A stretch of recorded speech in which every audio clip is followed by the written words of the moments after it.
সাধারণ মানুষকে বোকা বানাবার জন্য বললো আমরা বিরাট অর্থ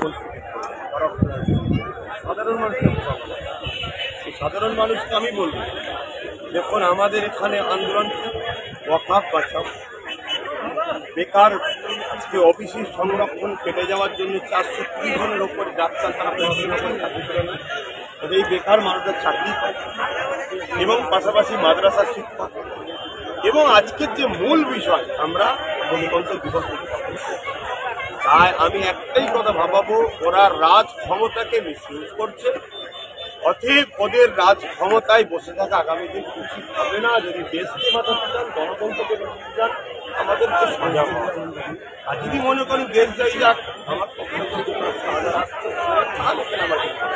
অধিকার ফিরে পাওয়ার কি অক্সিজেন পাচ্ছেন আব্বাস সিদ্দিকী সাহেবকে ডাকে তার জন্য কি এই সভা বানচাল করা বা একাধিক জায়গায় এই মিটিং বানচাল করার পরিকল্পনা? শুধু আব্বাস সিদ্দিকী ম্যাটার নয়, ম্যাটার হচ্ছে যারা সংবিধান গণতন্ত্র মানুষের পক্ষে দেশের পক্ষে কথা বলবে তাদেরকেই রুখা হবে। শুভেন্দু অধিকারীকে রুখা হবে না। ওই যে বিজেপি সভাপতি কি নাম অস্ত্র রাখতে বলছিল সুকান্ত মজুমদার ওনাদেরকে রুখা হবে না। আর টিএমসি কোনো কর্মকাণ্ড করলে বিজেপিও তাদের বিষয়ে আইনতভাবে যে ক্ষমতা আছে প্রয়োগ করবে না করবে। সেই রাস্তায় থাকা একটা গরিবের ছেলে সিভিক ভলেন্টিয়ারের কাজ করবে, সব্বাইয়ের দোষটা তার ঘাড়ে চেপিয়ে দিয়ে তাকে যাবজ্জীবন করে দেবে। হ্যাঁ, তাকে আমি নির্দোষ বলছি না, কিন্তু তাকে এটা বলা আছে না গরিব একটা কি বলা হয় বহুয়ার বাক্কা যাই হোক ওই এক্সাইটেড ওই রকম বানাবো হবে। তার নিরীহ মানুষ অসহায় মানুষ পিছিয়ে পড়া মানুষের হয়ে যেই কথা বলবে তার কণ্ঠকে রোকা হবে। আদিবাসীদের কথা বলোনি, দলিতদের কথা বলোনি, গরিব পিছিয়ে পড়া হিন্দুদের কথা বলো না, মুসলমান ইসলামের কথা বলো না, কারণ এইগুলো হবে আমাদের পায়ের তলার গোলাম। এরা না চাকর, এদেরকে অনেক কষ্ট করে চাকর বানিয়েছি। আব্বাস সিদ্দিকী তুমি এদেরকে চাকর থেকে তুলে মালিক বানাতে চাইছো কেন? তোমাকে প্রোগ্রাম করতে এই ওয়াকফ বিলের বিরুদ্ধে পার্লামেন্টে বলার জন্য একাধিক শাসক দলের নেতাদেরকে সাসপেন্ড করা হলো পার্লামেন্টের মধ্যে।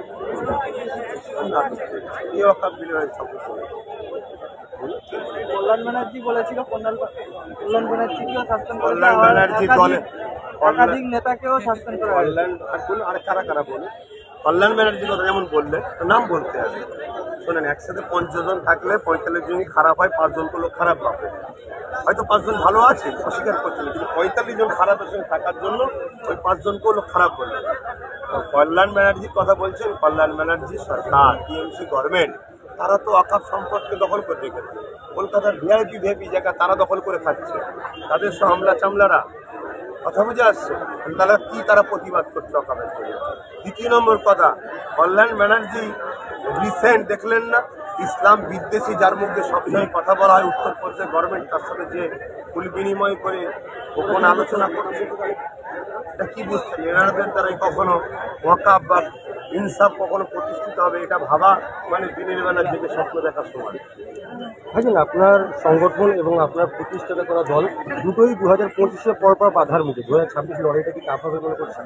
এটা তো বুঝতে পারছি, আমরা যতটা ইতিহাস পড়েছি বাধা যখন চরমে পৌঁছায় জানতে হবে সাকসেসফুল খুব সামনে। কর্মীদের জন্য স্পেশাল কিছু বাড়ছে? কর্মীদেরকে একটাই কথা বলবো, তুমি যদি ধর্মীয় অ্যাঙ্গেলে তাকাও, আমার নবী সাহাবা হুজুররা যেভাবে নিজের জীবনকে সব কিছুকে উৎসর্গ করে সমাজের অন্যায়কে মিটিয়ে ইনসাফ ইনসানিয়াত সার্বভৌমত্ব এবং মানুষের যে অধিকার সাম্য প্রতিষ্ঠিত করেছে, তোমাকেও কিন্তু অধিকার তোমাকে ময়া করলে ধৈর্য হারা হলে হবে। দ্বিতীয় নম্বর, জাতি ধর্ম বর্ণ নির্বিশেষে সবাইকে বলবো যে অনেকে আমাকে অন্য মানুষ দলের মানুষের ভালোবাসে, ভাইয়ের মতো দাদার মতো, কিনাদেরকে বলবো দেশের মহানায়করা যদি আজকে এই 26শে জানুয়ারি দিন থেকে বেরিয়ে তুলবো, তারা যদি আজকে ত্যাগ স্বীকার না করতেন, আত্মবলিদান যে জীবনকে উৎসর্গ দেশের জন্য না করতেন, তাহলে আমরা এই পতাকাটাই যে দেখছেন বড় বড় করে উঠছে, এই পতাকা কিন্তু আমরা তুলতে পারতাম না। আর আমরা বলতে পারতাম না আমরা 15ই আগস্ট দেশকে স্বাধীন করেছি। কিন্তু 15ই আগস্ট দেশ স্বাধীনতার দিন নয়, প্রকাশ্যেই দেশে বলা হচ্ছে। তার মানে আমার দেশের স্বাধীনতার পরে ভয়ানক একটা কালো মেঘ কিন্তু আসছে, আমাদেরকে যাচ্ছে। প্রজাতন্ত্র দিবসে বাংলার ব্র্যান্ড আব্বাস সিদ্দিকীকে আটকানো হয়েছে, তাহলে সাধারণ মানুষ কতটা নিশ্চয়তার মধ্যে আছে? আমি বাংলার ব্যান্ড নয়, আমি সাধারণই মানুষ, একজন নাগরিক।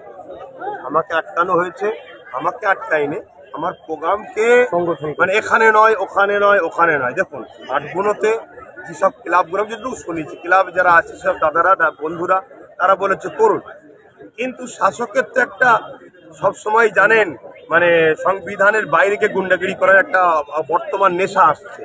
এই নেশা কাটিয়ে দিলে মিটে যাবে।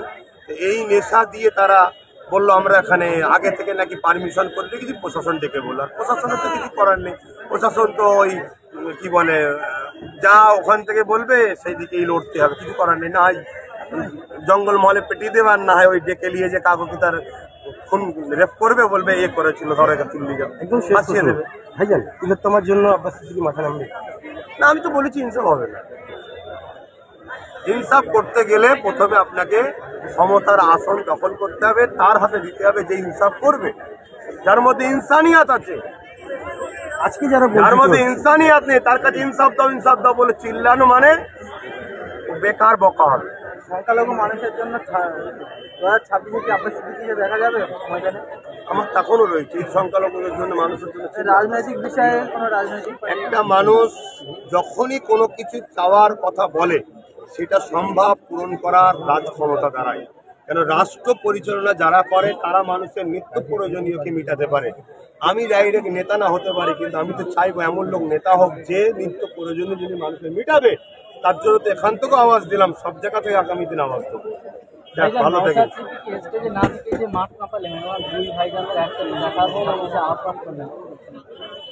দেখা যাক, মানুষ যদি চাই অবশ্যই একসাথে ছিলাম, একসাথে আছি, একসাথে থাকবো। তবে এতটুকু বলবো, এক নওশাদ নিয়ে হবে না। ওই দিন একটা স্লোগান ভালো লাগছিল, আমরা কারা বলছেন না কেন?